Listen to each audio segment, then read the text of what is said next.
কত টাকা ভাড়া নিছে? 200। কোথায় নামবেন?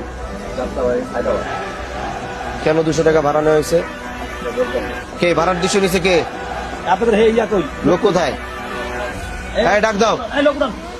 এই 200 টাকা ভাড়া নিছে কে? এদিকে টাকা 200 টাকা কে বলছে আপনাদের?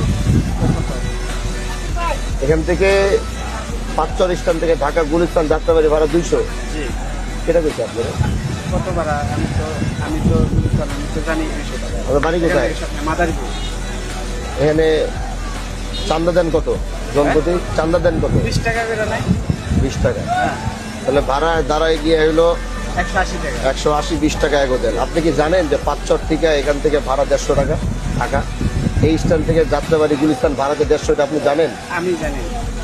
জানেন না? তাহলে আজকে জানেন না, এটা মনে থাকবে। আচ্ছা আর ওই 20 টাকা যে দিতে হয়, 20 টাকা আর দেওয়া লাগবে না। আচ্ছা। ওই 20 টাকা দিবেন না। পাঁচচর 20 টাকা ভাঙ্গার থেকে শুরু হয়। শোনেন, ভাঙ্গার থেকে ভাঙ্গা বুঙ্গা আমি বুঝি না। এটা আমার এরিয়া না, হ্যাঁ। এটা আমার স্ট্যান্ড কিনা। এখানে কোনো ধরনের কোনো চাঁদা দিতে হবে না, কোথাও কোনো টাকা দিতে হবে না, কিন্তু আমার যাত্রী যেন হয়রানি না হয়। এখান থেকে কেউ উঠলে ঢাকা যাত্রাবাড়ি গুলিস্তান 150 টাকা ভাড়া।